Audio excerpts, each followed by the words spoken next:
What is up, party people? This is Jelly Skeleton coming at you with a crazy build for Diablo 3.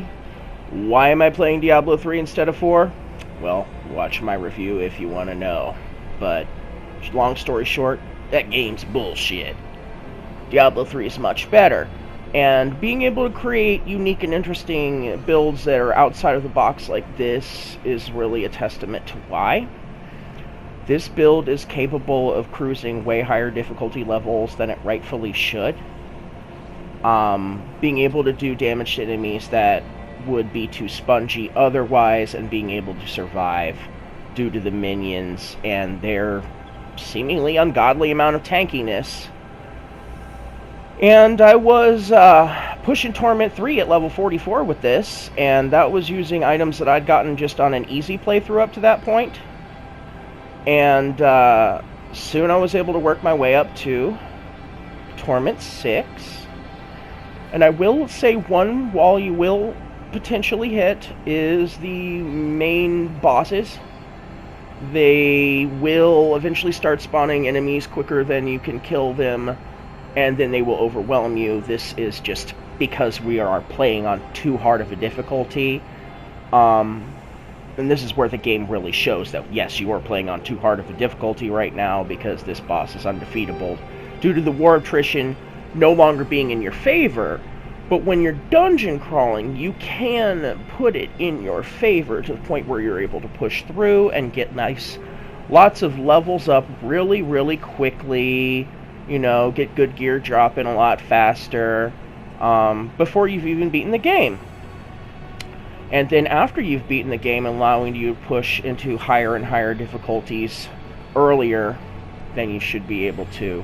And this build is non-item reliant. I'm currently not using any, I believe legendaries, the ones with the special powers, although I will go into what ones I think would be good for it, but it's not necessary in order to do that. That's just a cherry on top thing. This build purely functions based on the combination of abilities, skills, and basic things on equipment. So without further ado, let's get into it. Firstly, for our builder power, we have Siphon Blood, and we have Purity of Essence. And when your health is full, the amount of essence you recover is really, really crazy. It's almost 40. It might be like 38 point something, 39. But it is almost the same amount as Skeletal Mage there. And you see I have that with the Gift of Death to leave behind a corpse. And you can actually hold down both buttons for your builder power, Siphon Blood and Skeletal Mage, simultaneously, which will cast both simultaneously, damaging with both simultaneously, building up your corpses simultaneously. And you will never run out of essence, because the loop just generates enough to keep it going and stay sustained.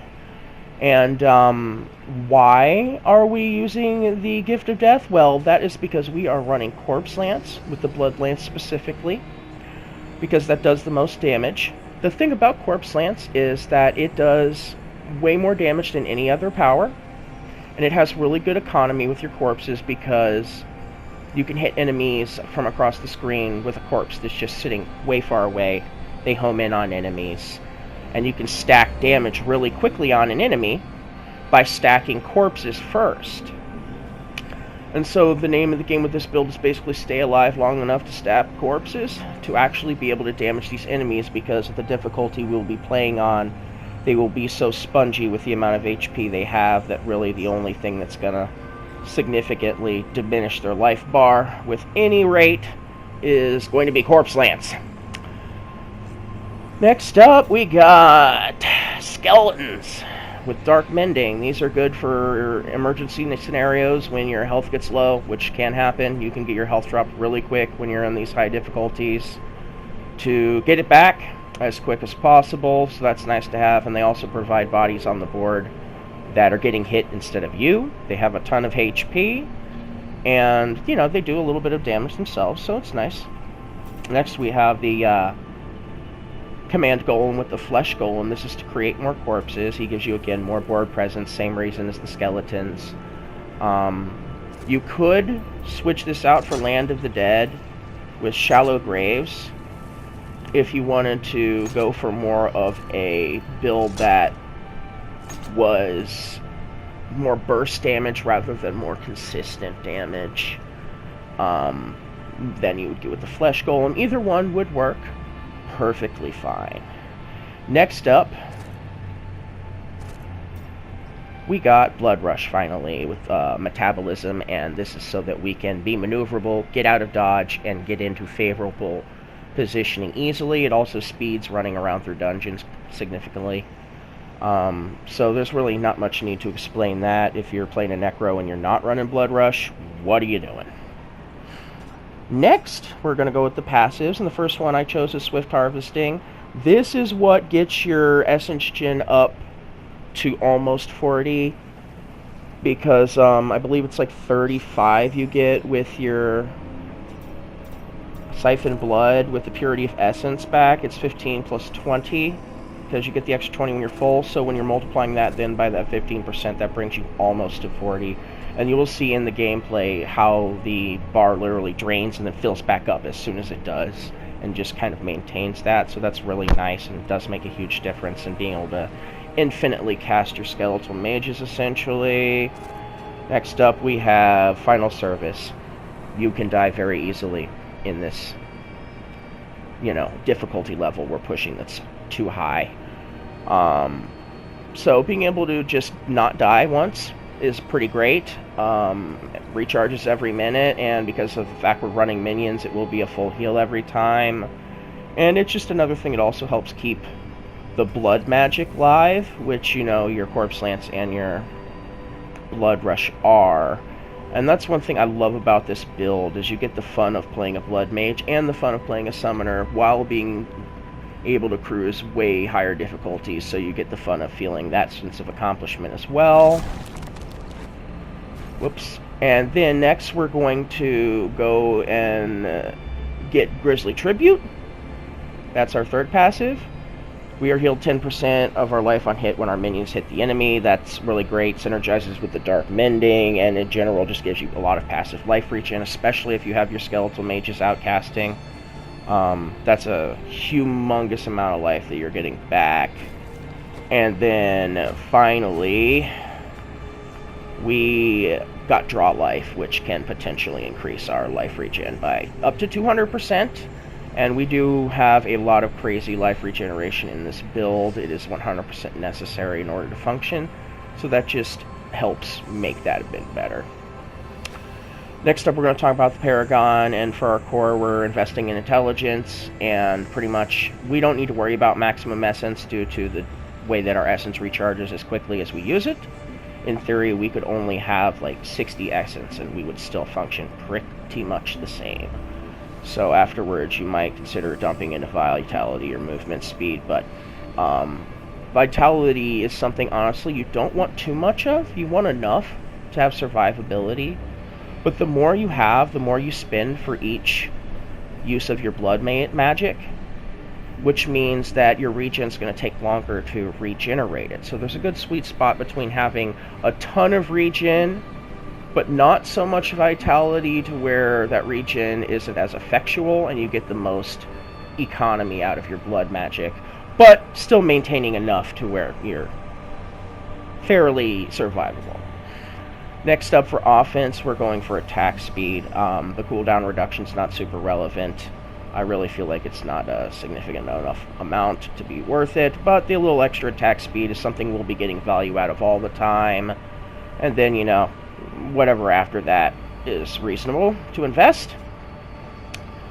Next up on our utility, we've got life per hit. We just want to maximize life regen, as what it really comes down to. After that, I'd probably go with resource cost reduction, and then we got defense. And again, I went with life regeneration per second. After that, I would probably either go with armor or resistance, depending. And that's essentially what you want to focus on with your Paragon. Next, for your follower, the Enchantress is just helpful for casters. So the first thing I picked for her is the Temporal Pulse. This helps slow down enemies just a little bit, giving a little more damage mitigation. Every little bit helps. And same with this for the cooldown reduction. Even though we're not using a ton of cooldown stuff, it's still nice to have. And then we have Powered Shield, which helps us deal with enemies that do, you know, get hits on us. You know, reduces the damage a bit. And then we have Focused Mind to increase our attack speed even further. And then next we're going to talk about the items. I do not, as you can see, have any legendaries equipped. Well, I mean, I do have a few, but none of them are ones that give you minions or skill-specific stuff that's build-related. It's all just general early game shit that you get. But my main reason for showing you the equipment is that you want to be focusing on intelligence, obviously, but you also really, really want to be focusing on life per second and life per hit, right? Because the amount of life you're getting back, one, it helps when you do get hit. You'll get your life back really quickly from your minions, a combination of them, combination of this, but also for your blood magic, being able to cast it consequence-free, so you can just zip around whenever you need to, and you can spam corpse lance with no restriction. And no worry. So the thing about these guys here is they have a lot of utility. This is really what pulls the build together, because they're DPSing, but also leave behind a resource that allows you to do even more damage. But also, and you'll see in the footage I'm about to show you, allow you to basically sit behind them and not take any damage.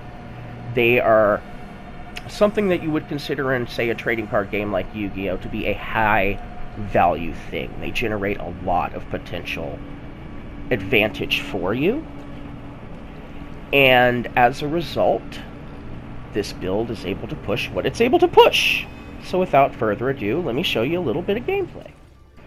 Showing off a little bit of gameplay. You notice how when I zip there with my Blood Rush, my life almost instantly regens? That is 100% necessary for this build. Do not make no mistake, and that applies for your Blood Lances too, instantly regening, as you can see there. And you can see I've given myself some favorable positioning behind my skeletons to where they're absorbing a lot of hits. The great thing about the skeletal mages is, unlike the skeletal warriors who run up and attack enemies, they sit wherever you ask them at. So you can kind of just like create this wall around yourself. And as long as it's not stuff where they create pools underneath you, you know, the super crazy enemies or like the laser beams, you can just sit tight. You can see my skeletons, I let them kind of drop a little bit there. You really want to keep the cycle going to where you've got full field of skeletons when you're going to corpse lance, otherwise, you know, you can get hit like that. Sometimes even I mess up, but it's forgiving enough, at least at this difficulty, which is Torment 6. And you see me just chewing through the enemies there with the corpse lance. And you'll notice here, I again go to get myself some favorable positioning in the corner. Corners are actually really great for this build. You see all those skeletons built up in front of me, that Demon's Flamethrower Breath couldn't even reach me. And I'm just sitting pretty right here with this wall of skeletal mages and doing lots of damage with the corpse lance. Oh yeah, baby. You can see one of my favorite things about the corpse lance is that it gives the corpses a lot more value because of the fact that it just seeks out enemies rather than the stipulation of corpse explosion needing to be near them, right? And that synergizes with the mages especially well because of the fact that they are probably not going to be near enemies except for the ones that are attacking you, but many will be being stalled, as you can see, distracted by your skeletal warriors and your golem. But you just want to always make sure that you maintain favorable positioning. And you can see how slowly a lot of these life bars go down, and then with your regular moves, and then how quickly they start going down with the Corpse Lance, and that is why you can push this difficulty. Well, it's twofold. One, the fact that your skeletons are way more tanky than they rightfully should be, and two, the damage output of Corpse Lance. And here you can see it is Torment 6, and here I'm using this stairwell as, again, more favorable positioning, placing all these skeletons between the enemies and me, so they can't even get to me. And you can do this pretty much in any doorway in dungeons. This is really great for narrow dungeons, this build. You just build up a wall between you and the enemies. You sit back. And you'll notice that I'm constantly spamming both my builder power and my skeletons there, and my mana, essence, is just pretty much staying the same. It recharges almost as quickly as it is spent. Pretty significantly quickly, honestly. And it's pretty great, you know. Very rarely do I have to actually let go of the skeletal mage button. So it's pretty nasty in that aspect. And here you're going to see an enemy come in, and that hit me pretty hard. And that ability that saves you from dying, that's paying off right there. Definitely, if you're trying to be pushing this kind of crazy difficulty, that ability is a must.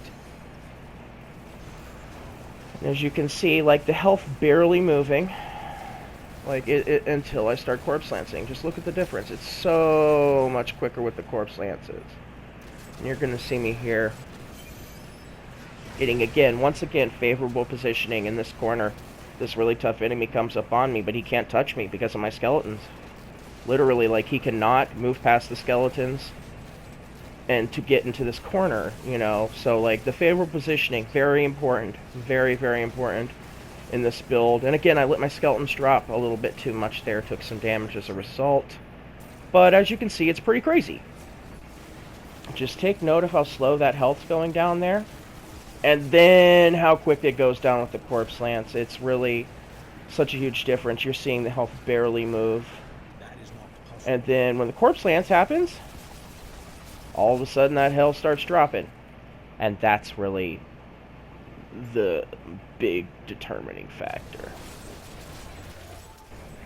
So if you want to play a unique, fun, and interesting Necromancer build that utilizes blood magic and its health management as well as minion management and all that fun stuff, give it a try.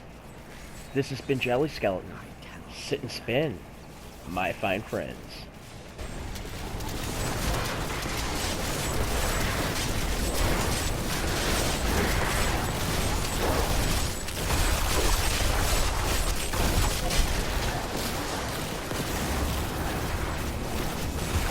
That is not possible.